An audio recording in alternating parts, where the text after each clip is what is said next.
Hi guys, today we're going to talk about linear programming.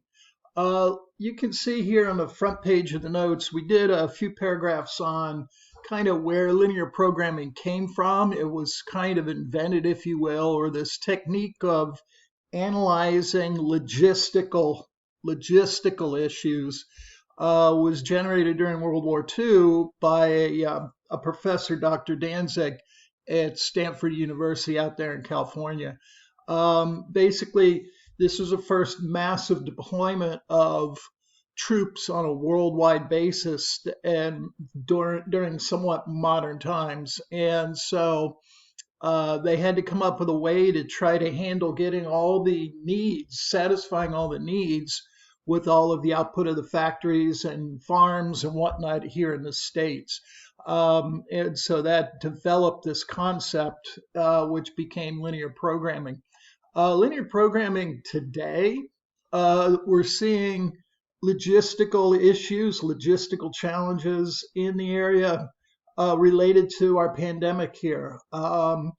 People are trying to supply needs for masks, for respirators, for even toilet paper.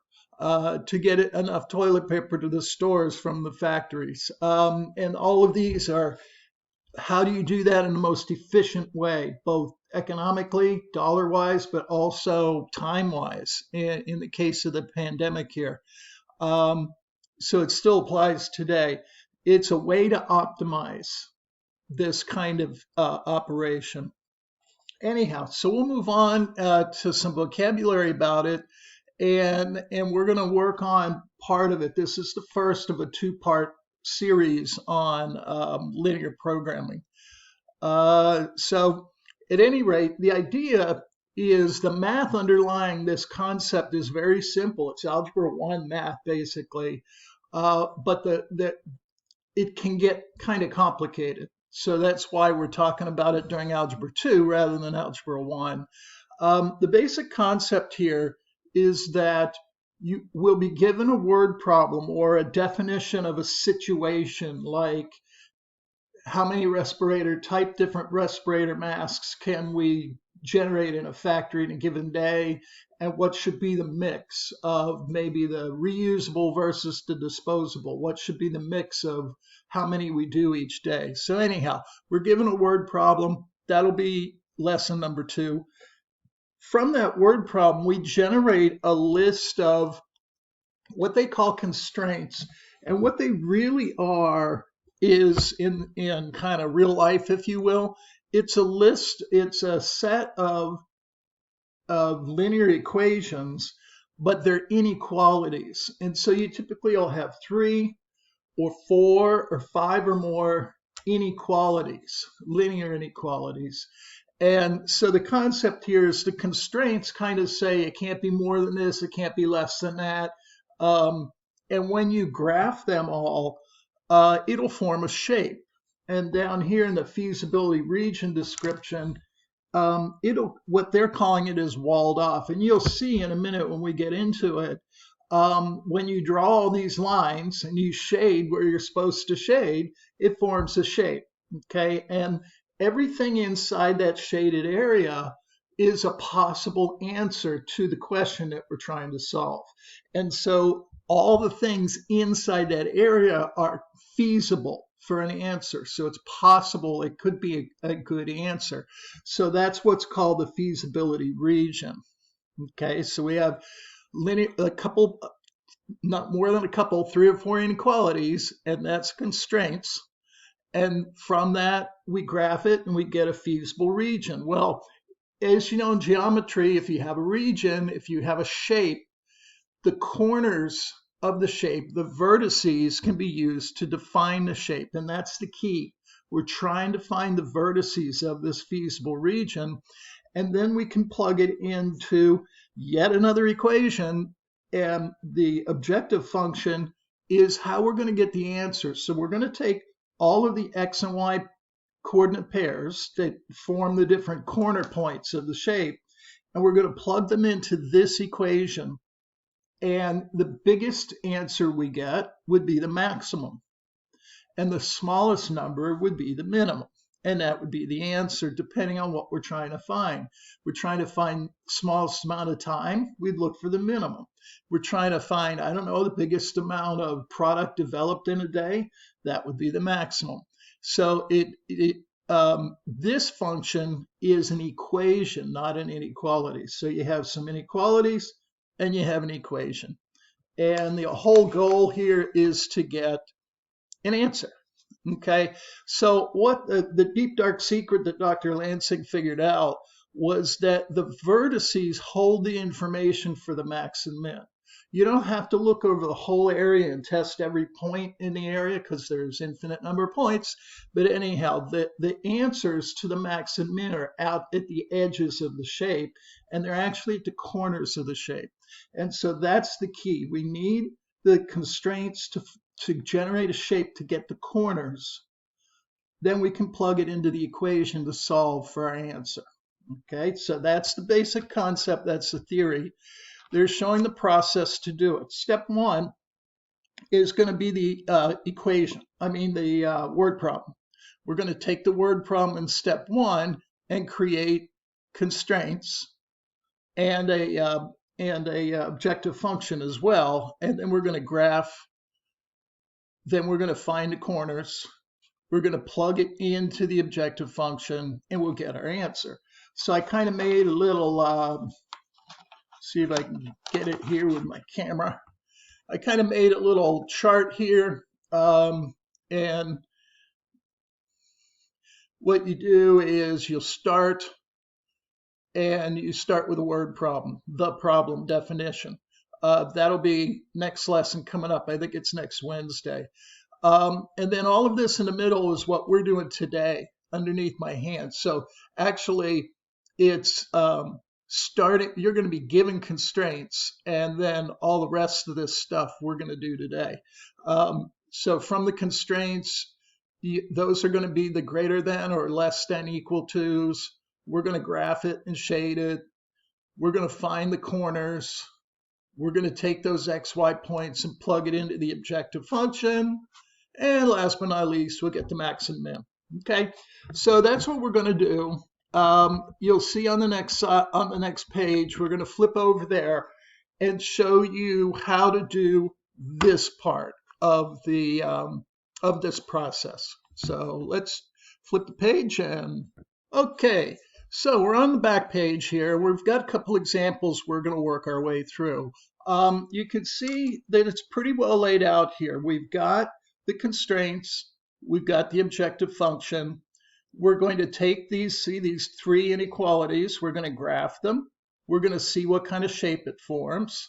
We're going to find the corners of the shape. We're going to list the corners in the table here. And we're going to apply those values to P. So let's just right away, let's write down what P is over here so we don't get confused. So let's write, remember that P is 3x plus 4y. Okay, so there we go. Wow, we got started. So that's the basic layout. One of the keys is they want to know the minimum value here. Okay, so what are we looking at? Let's get started by graphing. Now, when we graph, we can graph them in any order that we want. Okay, I'm going to graph it going down the list here.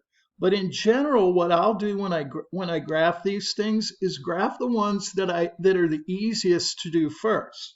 And one of the easiest ones is a vertical line that is x is greater than or equal to 2. Okay, so we can do that one without kind of plotting points or figuring out slope or intercepts or any of that stuff. The next one, y is greater than 0, is another one that's pretty simple. And there's my y greater than or equal to 0. They're both greater than. Yep.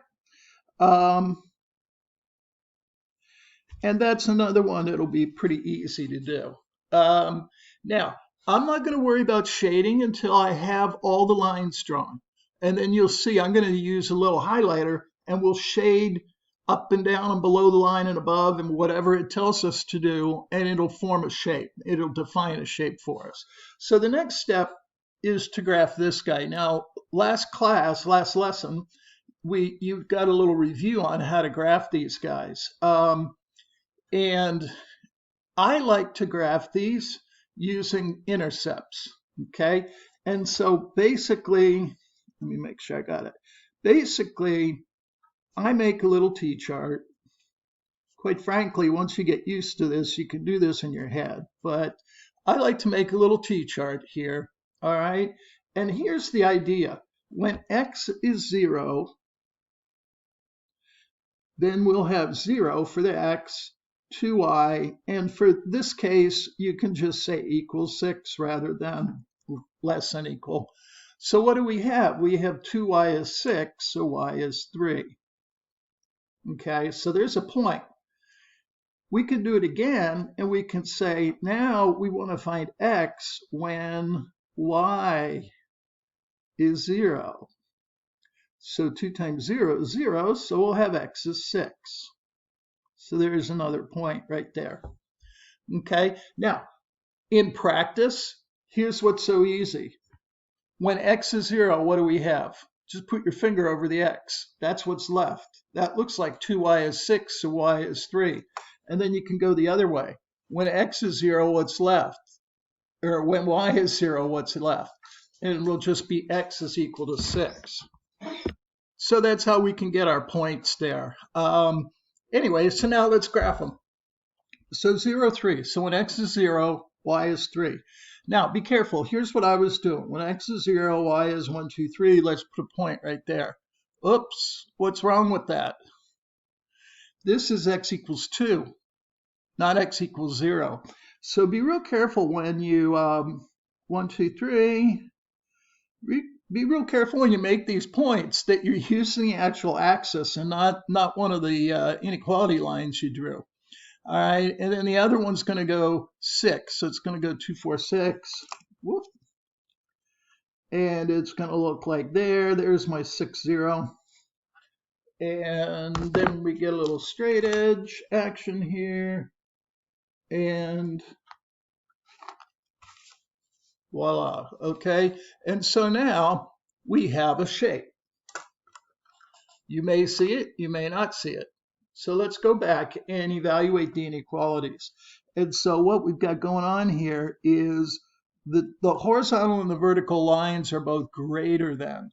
So when we're talking about x being greater than, that's everything over here to the right. And so that's going to be this stuff in here, right? It's going to be that stuff in there. It's also going to be up here, but I'm going to just shade what's inside the shape. And so now when it said y is greater than, that's going to be everything above this line. Okay, you see where we're kind of headed here? And then finally, this said less than here. Okay, so that's going to be under the line. And so there we go. There's our shape. So I see 3 points in our shape, 3 corners. There's one, there's one, and there's one. So what are the coordinates of these points? You can start in any order. You can start at any point and go in any order. All right, so I'll just start here on the left. I always like doing left to right. So let me see, that's 2 for x and 0 for y. 2, 0. The next one is our point here, our 6, 0. And then the third point is up on this. X is 2, y is 2. Okay. So there's our points, there's our vertices. And so now we just plug it in. So we've got 3 times 2 plus 4 times 0. And I'm pretty sure that's a 6. 3 times 6 plus 4 times 0. 3 times 6 is 18. And then finally, 3 times 2 plus 4 times 2. Here's a tough one. So it's 6 plus 8. That takes more than 2 hands worth of fingers. So now we got 6 and 8 is 14. Okay, so here's our objective value. Here's our output. Okay, here's our answers. And one of these three is what they're looking for. What are they looking for? Min. So here's the min. What's the minimum value? 6. Where is it a minimum? It's a minimum when x is 0 and y, or x is 2 and y is 0. Sorry about that. So what that's saying is this is the minimum point. Now be careful because that's not always the minimum point, but kind of common sense says that in a lot of cases, the smallest x and smallest y is going to give you the smallest answer, usually. But don't go by that. Do the math. Trust the math. Okay, so let's do it one more time. And then it'll be up to you. Now, by the way, before I get to the end here, we'll take a little break before we do more math. This is easy stuff, okay? But there's a lot of steps involved, and it won't always on a quiz be laid out like this. You may have to make your own table. You will be either given or you'll be writing your own constraints and your own objective, and you'll have to graph it. You may have to make your own table here. All right, so it may not be quite so straightforward, but the process is the same. So what am I trying to get to? I'm trying to get to the point that you really need to do the practice. Okay, there's a session in theory Monday. The next session is all for practice. You really need to do those, and you really need to practice it, because when we start adding word problems on top of this, it's going to get confusing. And so if you've got this wired, then all you have to worry about when you get to the words is the words, because you'll know where you're trying to get to and you'll know how to get there once you get the words turned into this stuff. So I can't emphasize enough, Monday's classwork stuff, you really, really need to do that. And you need to let your teacher know if you're having trouble with it. And we'll do the best we can to help straighten you out and get you on the right track. Okay, so this one has 4 inequalities. So we're probably getting some kind of quadrilateral 4-sided shape rather than we had 3 and we had a 3-sided shape. Okay. And there's our objective function. So let's write that down, because I can tell you I've had trouble in the past that when I got to the objective function, I used the wrong one and I got the wrong answer. So 4x plus y, 4x plus y. Good. Okay, so again, x is greater than 0. So that's the y-axis, headed that way and that way. Y is greater than 0. That's the x-axis, headed that way and that way. And so right now, without shading, where we are, greater than, so this is really quadrant 1 here. Everything in quadrant 1 is good for these two. Okay, so now I'm going to make 2 sets of t-charts. One's going to be a little bit lower down here, an x and a y. And I know you're not really seeing that because we're going to work on this one first. X and a y.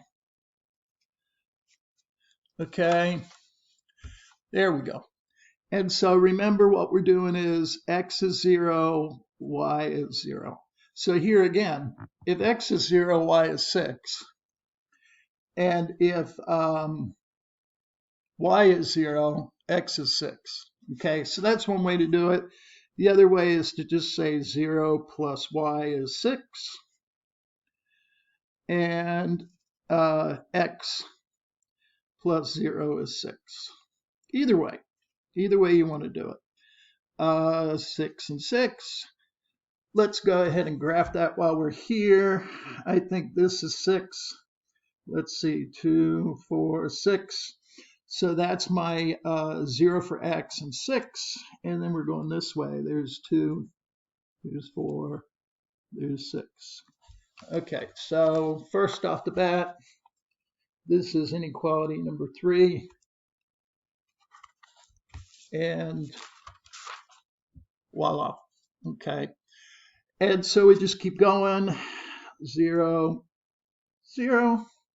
And so this is going to be 2 times 0 plus y is 8. So y is 8. And this is going to be 2x plus 0 is 8. So 2x is 8, so x is 4. Okay, 4, 0. That's going to be this guy right here. 0, 8. Shoop. And I think 8's at the top. And we draw this guy, and it should cross there.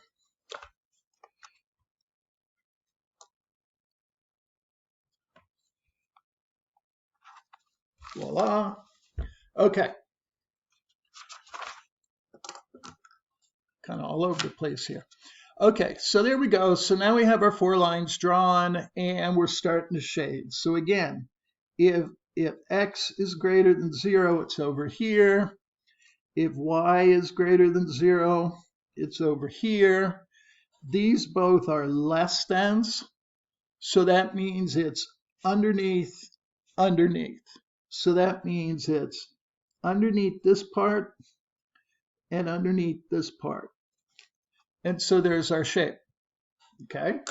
And I see a corner, corner, corner, corner. 4 corners. See the shape? Okay. So that gives me, again, being Mr. Math, I like to be left to right. So there's 0, 0, and there's 4, 0. And then this would be 0. What would it be? 6, right? And then usually when you have two inequalities that have slopes to them, the slopey lines, if you will, that aren't perpendicular, usually when you have these guys, there'll be a point where they cross. And for our purposes, to not make it complicated, we're going to make it so it crosses on an even graph point, or a whole graph point, or an integer number, if you will. Okay, so if you're drawing these lines and it looks like 2.5, there's probably something wrong there. But you could, in real life, have numbers that aren't exactly integers, like these nice pretty numbers here. And you might have to actually solve a system of equations, basically add those two together and figure out where they intersect rather. That's another lesson, that's another issue. I may do an add-on to this for some of y'all that are interested in that, kind of kick it up a notch. But for now, let's just stay with what we're doing here. So we got our 4 points. So now we just do 4 times x plus y looks like 0 to me. 4 times 0 plus 0. 4 times 4. Oh, wait.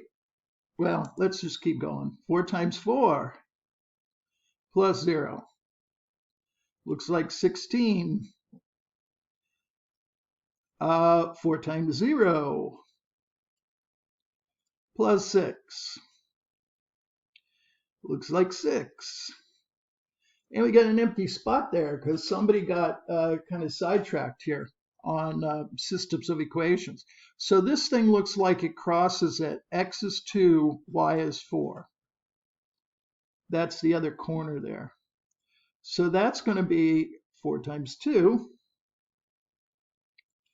plus y plus 4. So that's going to be 8 plus 4 is 12. So there's our p-values. And what you see here is we're being asked for a maximum value. So this looks like the max. So it's 16, and it looks like it's a maximum at basically this point right here. And that would be the 0.40. And so that does it. That wraps it up. I hope this makes sense, or at least if you watch it a few times, good luck, and don't hesitate to contact me or your teacher if I'm not your teacher, and ask for help if you get stuck on this. Otherwise, hope you all are doing well, and good day.